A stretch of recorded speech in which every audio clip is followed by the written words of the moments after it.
लोग सोचते हैं आर्य समाजी है तो राम कृष्ण को और ऋषि मुनियों को, मंदिरों को, देवी देवताओं को, इन सब आदि बातों को मानते नहीं। पर मैं निवेदन कर दूं ऐसा कुछ भी नहीं। जरा विचार करना। बहुत बहुत धन्यवाद माता जी का सम्मान बढ़ा रही हैं आप मेरा, मैं आपका बहुत धन्यवाद करती हूँ। ऐसा कुछ भी आपको देखने को नहीं मिलेगा। और इन अविद्या के कारण, भ्रांतियों के कारण मनुष्य विशेष करके जो अपने आप को हिंदू कहते हैं, आप इतिहासों को पढ़ करके देख लेना या वर्तमान स्थिति को देख लेना और वर्तमान स्थिति का आकलन करते हुए भविष्य की भी आप उम्मीद लगा सकते हैं। ऐसी अविद्या, ऐसी भ्रांतियों के कारण ये मनुष्य जो खुद को हिंदू कहता है ये दुखी दिखाई देगा। क्यों दुखी होता है? अविद्या के कारण। आज हमारे दुखों का कारण अगर आप खोजेंगे ना, मैं जानती हूं, मैं यहाँ पर किसी से उनके दुखों को पूछने के लिए नहीं बैठी। मुझे पता है कि आज दुनिया में पूछने की जरूरत नहीं है। किसी ना किसी के पास किसी ना किसी प्रकार का दुख अवश्य लगा हुआ है। तो चिंतन किया ये दुख क्यों आए, तो पता चला अविद्या के कारण। और अविद्या के कारण कैसे? बोले हमने सत्य को जाना नहीं और किसी वस्तु को दूर से देख करके भ्रमित होकर के भय से कांपते रहे। जैसे उदाहरण, आप अंधेरी रात में चले जा रहे हैं, चलते चलते आपका पैर एक वस्तु पर पड़ा, आपने अंधेरे में देखा वो कोई और नहीं बल्कि सांप था। भय के कारण पसीना छूट गया, आधी जान तो वही निकल गई कि आज तो पैर सांप पर पड़ गया है और सांप अब बिना डसे छोड़ने वाला नहीं। पर अचानक जो लाइट गई थी वो लाइट आ गई। आपने पैर नहीं उठाया, अभी तक हिम्मत नहीं हुई डर में पैर उठाने की। लाइट आई, ध्यान गया, जिस वस्तु पर पैर रखा गया था वो सांप नहीं था बल्कि लिपटी सिपटी एक रस्सी पड़ी हुई थी। अच्छा, रस्सी दिखाई दी तो पसीना सूख गया या नहीं सूख गया? भय चला गया या नहीं गया? प्रसन्नता हुई या नहीं हुई? मैं निवेदन कर दूं, थोड़ी वस्तु वही है, रस्सी पहले भी रस्सी ही थी और अभी भी रस्सी ही है। फिर ये जो इतना परिवर्तन हमारे जीवन में हुआ किसकी वजह से हुआ? जरा चिंतन करना। अविद्या के कारण हुआ, क्योंकि पहले हम रस्सी को प्रकाश की कमी के कारण देख नहीं पा रहे। बस यही ऋषि दयानंद ने किया था, यही कार्य हमारे महर्षियों ने किया था। जिस मंदिर में आप बैठे हैं ये मंदिर महर्षि वाल्मीकि के नाम से जाना जाता है। महर्षि वाल्मीकि के जीवन को आप पढ़ेंगे, यही तो विडंबना है हमारी। चाहे महर्षि वाल्मीकि रहे हैं, महर्षि वेद व्यास रहे हैं, गुरु नानक जी रहे हैं, जितने भी संत इस धरती पर रहे हैं उन संतों ने हमें अच्छा मार्ग बताया, हमें सत्य का मार्ग दिखाया है, ईश्वर की भक्ति करी है। पर हमने क्या किया? हम लोगों ने उनके बताए हुए मार्ग का अनुसरण तो किया नहीं बल्कि उन्हीं को भगवान मान करके, ईश्वर मान के पूजना शुरू कर दिया और उनके नाम पर अपनी जेबों को भरना शुरू कर दिया। इसीलिए ऋषि दयानंद को कहना पड़ा था कि मेरे मरने के बाद मेरी मूर्ति, मेरी समाधि बनाने की आवश्यकता नहीं है, वरना ये भोले हिंदू लोग मेरे बताए हुए मार्ग को छोड़ करके मुझे ही पूजना प्रारंभ कर देंगे। ये सब अविद्या के कारण होता है। मैं निवेदन कर दूं, बहुत सारी भ्रांतियां आज हमारे बीच में। ऋषि मुनियों ने, महर्षियों ने, महर्षि उपाधि होती है और कहा करती हूं यहां जन्म से कोई भी श्रेष्ठ नहीं होता। महर्षि मनु को पढ़ना, जिनके नाम पर आज बवाल दिखाई देता है। क्यों हो रहा है बवाल? क्योंकि हमारे इतिहास के साथ, हमारे साहित्यों के साथ छेड़छाड़ की गई है और छेड़ करके लोगों को गलत शब्द पर अर्थ कर करके पढ़ाए गए हैं। महर्षि मनु को पढ़ना, महर्षि मनु कहते हैं जन्मना जायते शूद्रः, जन्म से प्रत्येक व्यक्ति क्या होता है? शूद्र होता है। शूद्र किसी जाति विशेष का नाम नहीं, ये तो राजनेताओं ने नाम दे रखे, दलित हो, शूद्र हो, ये किसी जाति का नाम नहीं है। इस धरती पर एक ही जाति थी जिसका नाम था मनुष्य जाति, और एक दूसरी जाति जिसको कहते हैं पशुओं की जाति। जैसे पशुओं में पहचान होती है, गाय की प्रजाति आपको दिखाई पड़े तो पहचान लोगे, गाय है, गाय का बच्चा है, गाय की बछिया है, आप जान लोगे कि यह जो प्राणी है ये गाय की जाति से आता है। घोड़े को देख करके पता चलेगा ये घोड़े की जाति से, हाथी को देख करके पता चलेगा हाथी की जाति से। पर मैं आपसे पूछना चाहूंगी, क्या हमारी ऐसी कोई पहचान ईश्वर ने लगा करके भेज रखी है? ईमानदारी से बताएं।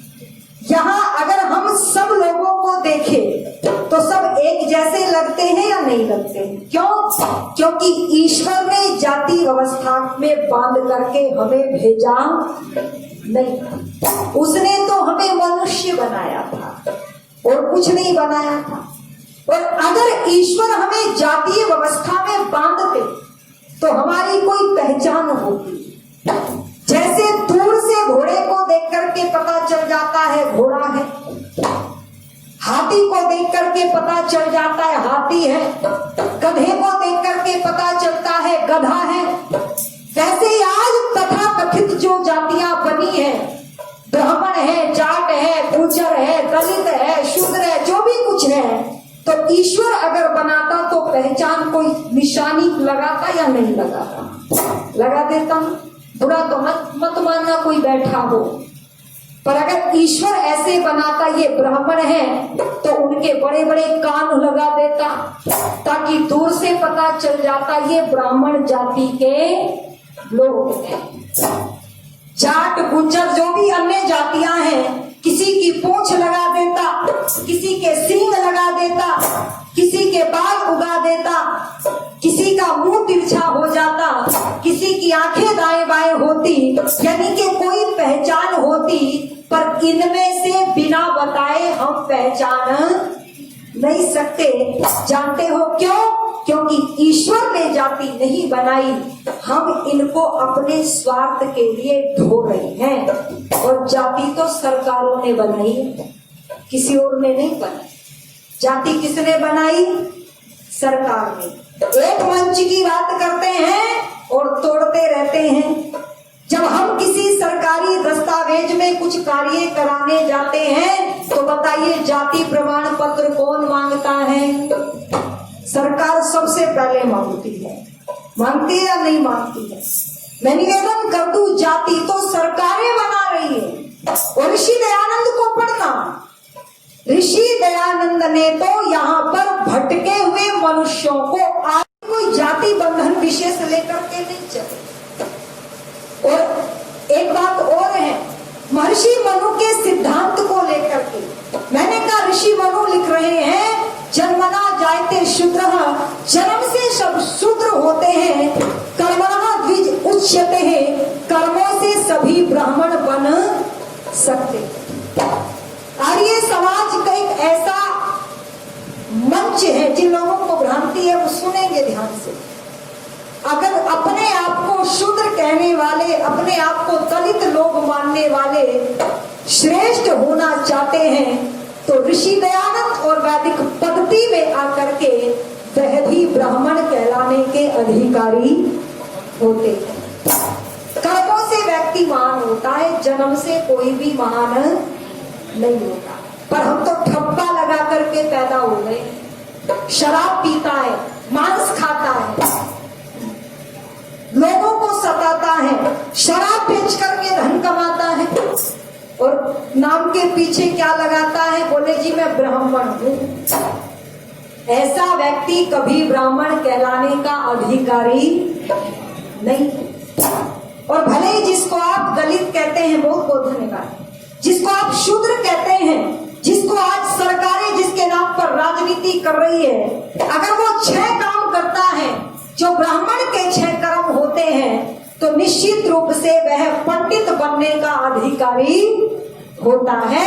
और वो 6 काम कौन से हैं तो सुनिए। वेद पढ़ना और पढ़ाना, जो वेद पढ़ता और पढ़ाता हो, यज्ञ करना और कराना, जो यज्ञ घर में भी करता हो, बाहर भी कराता हो, और चौथा, 5वां और 6ठा लिख दिया, दान देना और लेना। ये 6 कार्य ब्राह्मण के हैं। इसलिए जन्म के आधार पर किसी को बांटने की कोशिश मत करना। आप देखेंगे ऋषि दयानंद का प्रभाव, ऋषि दयानंद ने हमें ऊंचा उठा दिया है। आज बालाजी जो तिरुपति का मंदिर है ना, उसमें 500 पुजारी, बहुत बहुत धन्यवाद, 500 पुजारी जो है सरकार की दृष्टि में वो दलित वर्ग से आते हैं और उनको ब्राह्मण बना दिया गया। और वैदिक संस्कृति के आधार पर, ऋषि दयानंद की मान्यता के आधार पर, महर्षि मनु के आधार पर अब वो ब्राह्मण हो गए हैं। लेकिन हमारी इस झूठी व्यवस्था के आधार पर वो इतने ऊंचे पद पर पहुंच जाने के बाद भी दलित हैं, ऊंचे नहीं बने। मैं निवेदन कर दूं ऋषि दयानंद को समझना, हमारे कर्म ऐसे होने चाहिए कि हमें अपना परिचय देने की आवश्यकता नहीं पड़े। हमारे कर्म हमारा परिचय दे। कैसे कर्म हो तो सुनना। जब रावण युद्ध में घायल पड़ा था तो रावण ने राम से कहा, राम मैं कुल में तुझसे ऊंचा हूं। रावण ब्राह्मण था और राम क्षत्रिय थे। मेरा कुनबा तुझसे बड़ा है, परिवार रावण का बड़ा था। मैं धन में तुमसे बड़ा हूं। जिसके पास सोने की लंका हो, भला वो उसके पास धन की कमी हो सकती है। मैं पद में तुमसे बड़ा, बल में तुमसे बड़ा, वीरता में तुमसे बड़ा, परिवार में तुमसे बड़ा, लेकिन फिर भी मैं तुमसे हार गया। क्यों? मैं इसलिए हार गया क्योंकि मैंने वेद के सिद्धांत को अपने जीवन में नहीं लाया। वेदों को पढ़ने के बाद भी आचरण में वेद का नहीं लाकर के बिठाया। इस वजह से रावण ब्राह्मण होते हुए, धनवान होते हुए, बलवान होते हुए, सब कुछ होते हुए, बता दीजिए रावण को संसार में सम्मान मिलता है या अपमान मिलता है? क्या मिलता है? अगर जन्म से श्रेष्ठ होता तो रावण को सम्मान मिल रहा होता। आज उसके पुतले जल नहीं रहे। पुतले इसलिए जल रहे हैं क्योंकि रावण जन्म से श्रेष्ठ, पता नहीं मानता था या नहीं, लेकिन कर्मों से श्रेष्ठ नहीं। आइए हमारे कर्म इतने ऊंचे हो और जिन महर्षियों के मार्ग का हमें अनुसरण करना चाहिए, उनके जीवन से प्रेरणा लेकर के हम अपने जीवन का सुधार करें। और सबसे पहले नंबर पर मैं निवेदन कर दूं, जब कर्म अच्छे होंगे तो जीवन में कभी भी दुख आने वाले नहीं। जीवन में दुख आए तो हमने क्या किया? धन को बटोरना शुरू कर दिया। बोले जी धन प्राप्त कर लेंगे तो सुख मिलेगा, ऐसा सुना है ना? लंबी सी गाड़ी हो, 3-4 मंजिल की कोठी मिल जाए, अच्छी सी नौकरी हो, तो फिर तो कुछ कहना ही नहीं। पर हमने देखा चांदी की कटोरी है, सोने का चम्मच है, फिर भी व्यक्ति मूंग की दाल का पानी पी रहा है। जरा उससे पूछ करके देखना, क्या इस धन को प्राप्त करने के बाद वह सुखी हुआ? मैं निवेदन कर दूं, ईश्वर से प्रार्थना करते रहना, प्रभु मेरा जीवन ऊंचा बने, मेरे कर्म श्रेष्ठ होने चाहिए। धन्यवाद बहन जी का, बहुत बहुत धन्यवाद। और जब भी जीवन में निराशा आ जाए, जब भी जीवन में दुख आए, तो विचलित नहीं होना। हम क्या करते हैं, विचलित हो जाते हैं। और आज की जो युवा पीढ़ी है ना, उसके अंदर तो बिल्कुल भी धैर्य नहीं रहा। जरा सा दुख आ जाए तो शराब की बोतलों के पीछे पड़ जाता है, घरों से छोड़ छोड़ करके भाग जाते हैं बच्चे, गांव छोड़ जाते हैं, और कुछ अभागे तो जीना ही छोड़ जाते हैं। 10वीं में फेल हो गए, जीना छोड़ दिया। अच्छा बताइए, क्या 10वीं में दोबारा पास नहीं हो सकते थे? पर जीवन की कीमत नहीं समझी। जब जीवन में दुख आए तो याद करना, घर नहीं छोड़ना है। युवा बहुत सारे बैठे हैं, ध्यान से सुनना। घर नहीं छोड़ना, परिवार नहीं तोड़ना, और जीना नहीं छोड़ना, और गलत कर्मों की तरफ भी मत चलना, शराब भी मत पीना। एक भाई साहब पीरा बोतल पे बोतल, मैंने कहा क्या हो गया, सांस तो ले लो। बोला क्या करें, हमें पीने का शौक नहीं, पीते हैं गम भुलाने को। मैं निवेदन कर दूं, ये विचारधारा मेरी संस्कृति में नहीं आती, बल्कि जब दुख आए तो क्या करना, बस बोल देना एक बार, क्या वो जब दुखों से घबराते तेरा मन हो डामाडोल, जब दुखों से घबराते तेरा मन हो डामाडोल। क्या करना है बहनों से पूछ लूं एक बार, आशाराम के डेरे में चली जाएं, वहां सुख मिलेगा ना? पूछा हमने क्यों गई, बोली बहन जी घर में बड़ी परेशानी चल रही थी। पर मैं निवेदन कर दूं आपके बीच में, आशाराम के डेरे में सुख नहीं मिलेगा तो कहां मिलेगा? बोल देना एक बार, तब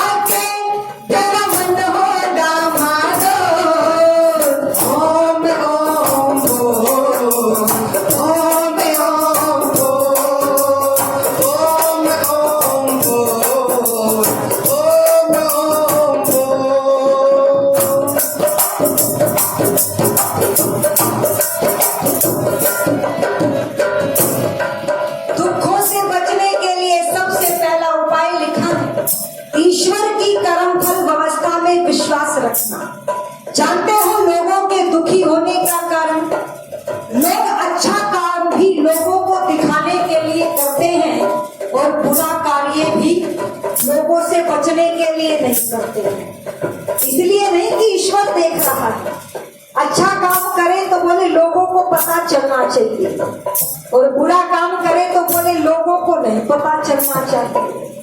मैं निवेदन करूं, अच्छा करो या बुरा करो, पर ईश्वर सब जानता है। क्या लिख दिया, क्या नजर बचा के जग से पापों से खेल रहा है, नजर बचा के जग से पापों से खेल रहा है। कोई देखे या ना देखे, मेरा ईश्वर देख रहा है। कोई देखे या ना देखे, मेरा ईश्वर देख रहा है। क्यों अंधकार में भटके, क्यों अंधकार में भटके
यह चमक उठा जग सारा, जिसकी